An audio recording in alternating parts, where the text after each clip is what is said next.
Hi everyone, welcome to Difference Frames the World, a demonetized channel to see the world differently. All three of our English channels have been demonetized by Google, so from now on, Mark is responsible for reporting on China and world events in Mandarin on his Chinese channel. Clara will translate his talks into English and publish them on this channel. Viewers can find his original talk in Mandarin by following the link in the description. That video has built-in traditional Chinese subtitles, but it does not have an English voiceover or captions, following the practice of some non-English channels that are not demonetized by the platform. Today's topic is whether China's economy will collapse. For the past 10, 20 or even 30 years, both Chinese economists and economists around the world have advocated the so-called Chinese economic collapse theory, and every year a large number of economists pop up to say that the Chinese economy is going to be game over. China's dynamic zero policy causes a daily uproar on the internet in the West. And many social media keep pushing the envelope, magnifying things infinitely, so the Western world does not have much confidence in China and the Chinese economy. The West is very ambivalent about China's economy, hoping China's economy had better be finished so it will not pose a threat to the West. China's threat to the West will be gone after the Chinese economy is finished, but the consequences could be fatal to the world, including the West.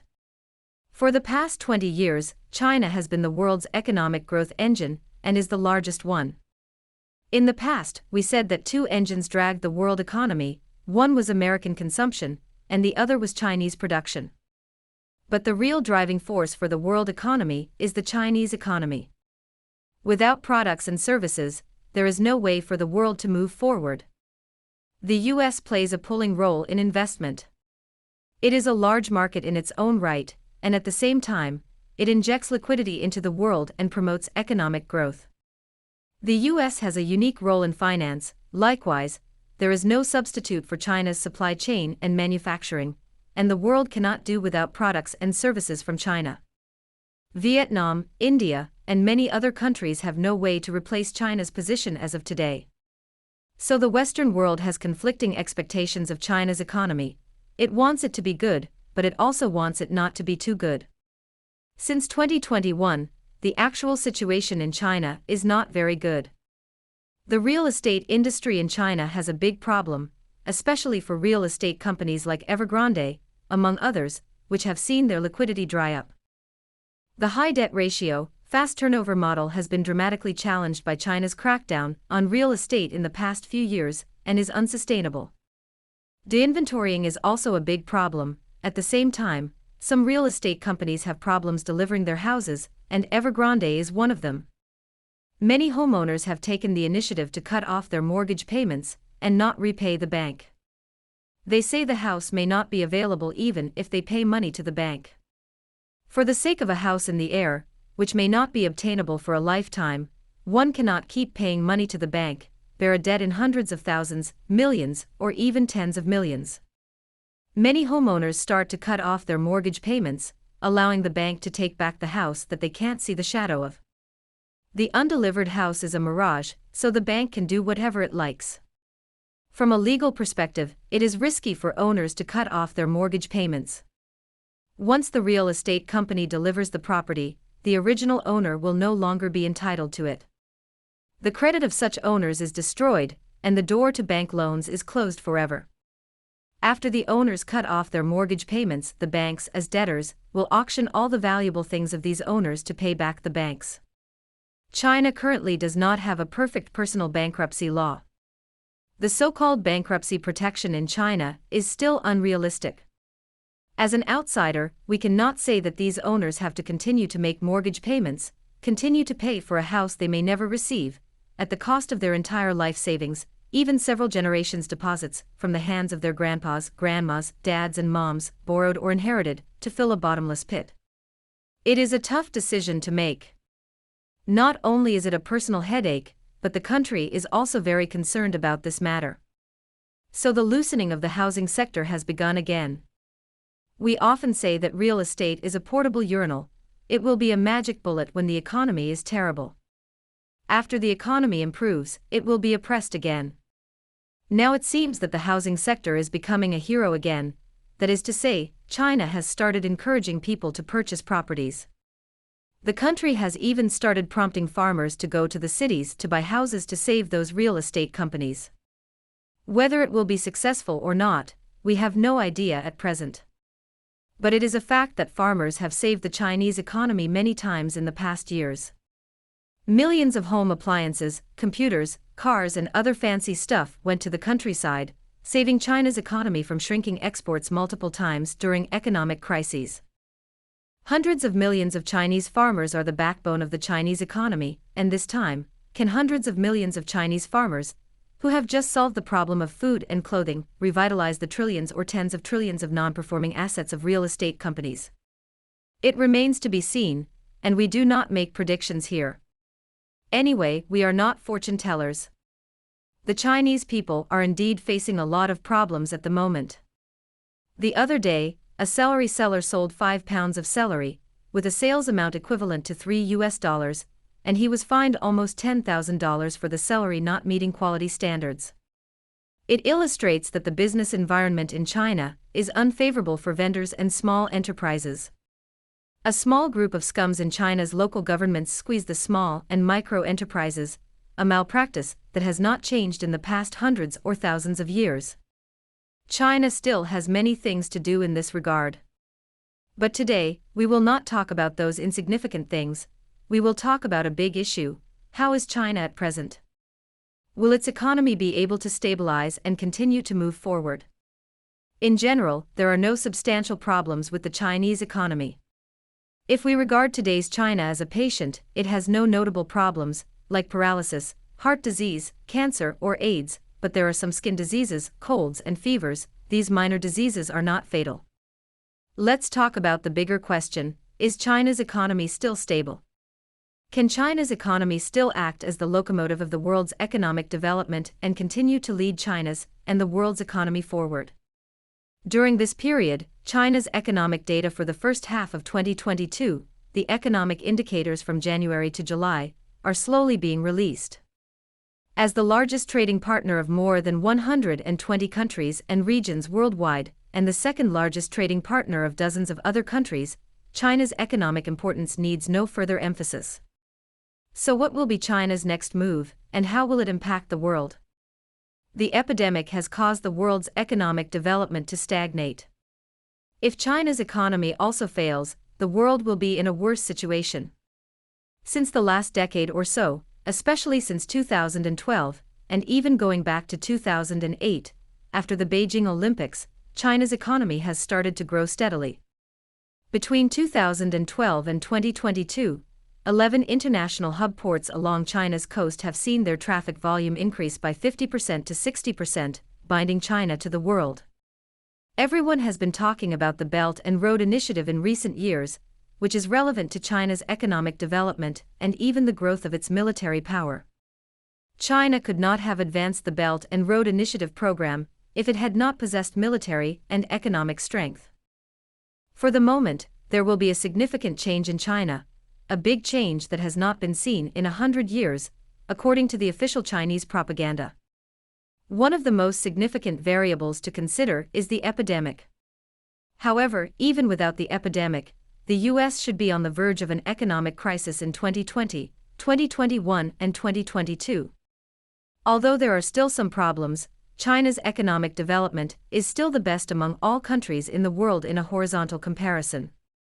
There are many criticisms and complaints about China's dynamic zero policy, both domestically and abroad, but the cost of epidemic prevention in China is still the lowest. At least the safety of Chinese lives is guaranteed, and the number of deaths in mainland China so far is only a few thousand. Even though Hong Kong and Taiwan, two places with different social systems, have slightly more severe epidemic prevention results, the Greater China region is still in good shape. However, those so-called free countries like the United States, Germany, and the United Kingdom were much more affected by the epidemic than China because of their passive or reactive prevention. Especially in the United States, which wants to decouple with China, there are severe problems related to supply chain, logistics, and port dredging problems, making 2022 the most inflationary year in the country, with an inflation rate close to 10% at the worst time in the past 40 years. For many of its commodities, prices rose outrageously, with price increases of even 20 or 30%.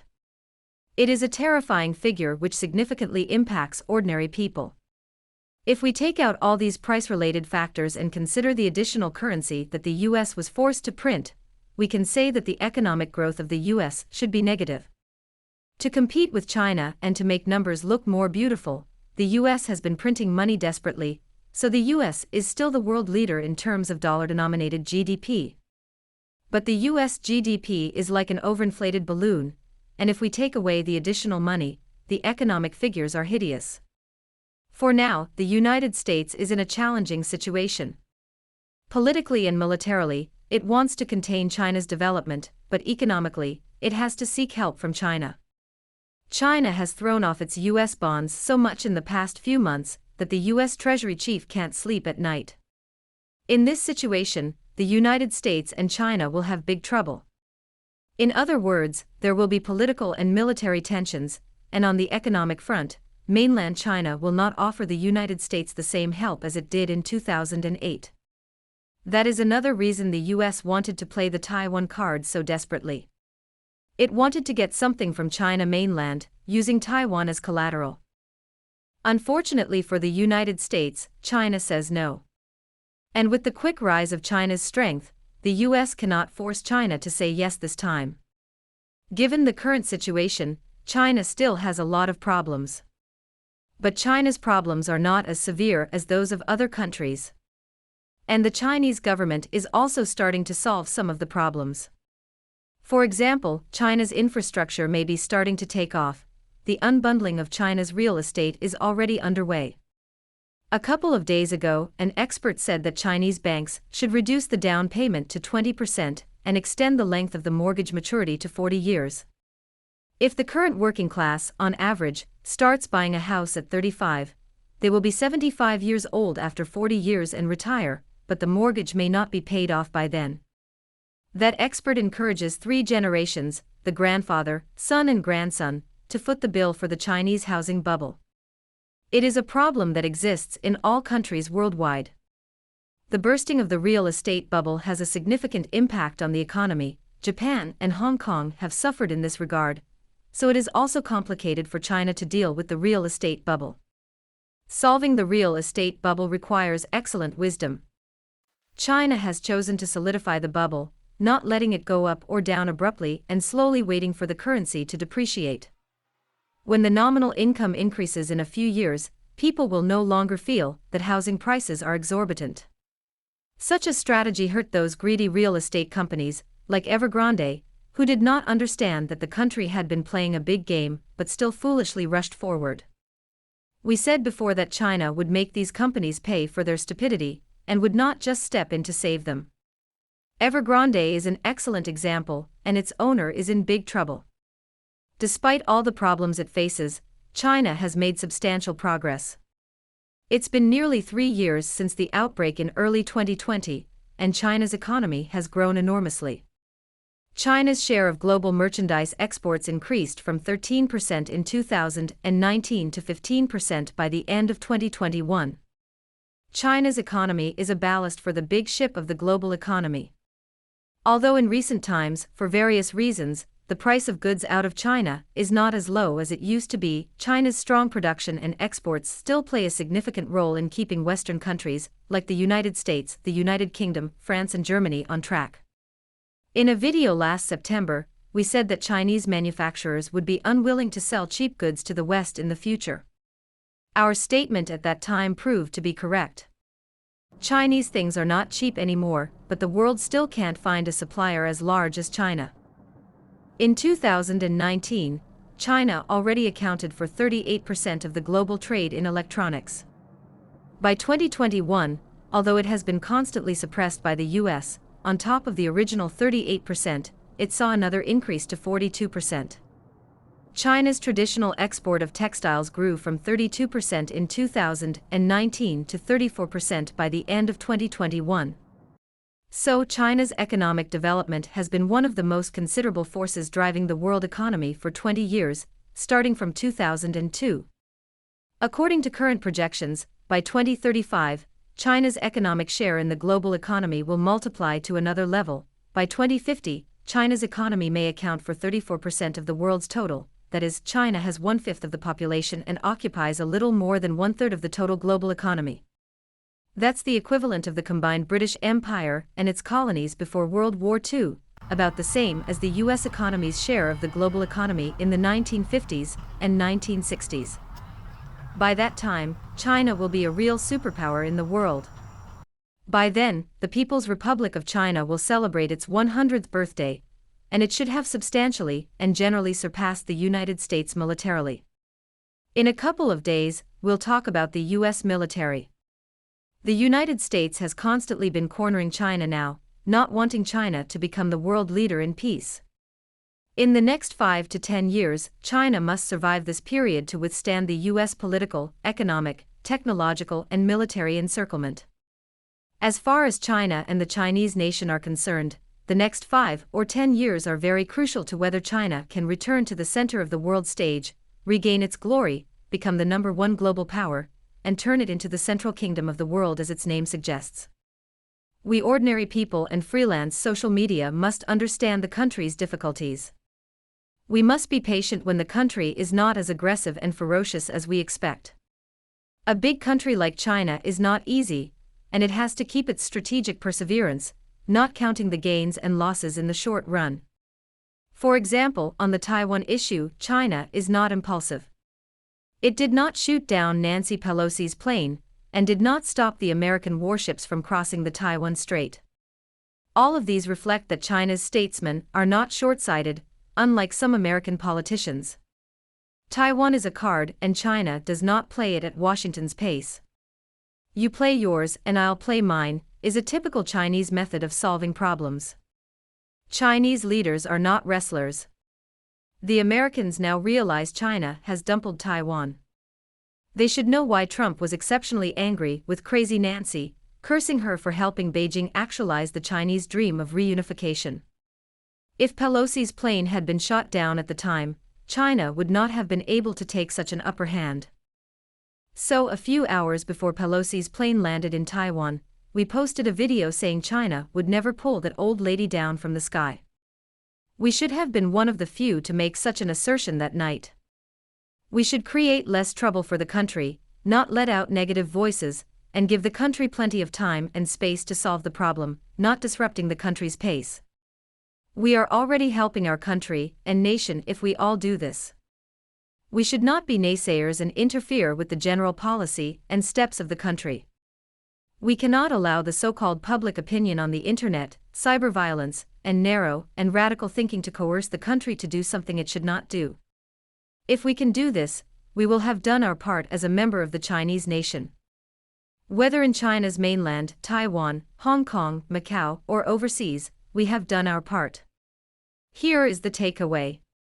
From 2022 to 2050, most of us should be able to see China return to the center of the world stage, not that impoverished and weak country it was 100 years ago, and it will become a nation that will be the envy of the West, the East, the South and the North, that is, the whole world. By that time, no matter where we are, as a member of the Chinese nation, we will proudly say, I am from the mainland, I am Chinese, I am from Taiwan, I am Chinese, I am from overseas, I am Chinese. Even if I don't have Chinese nationality, even if my passport is from a small country on a corner, I am still Chinese, and the blood in my veins is still Chinese, and my genes are still the genes of the Chinese nation, dating back to 5,000 years ago.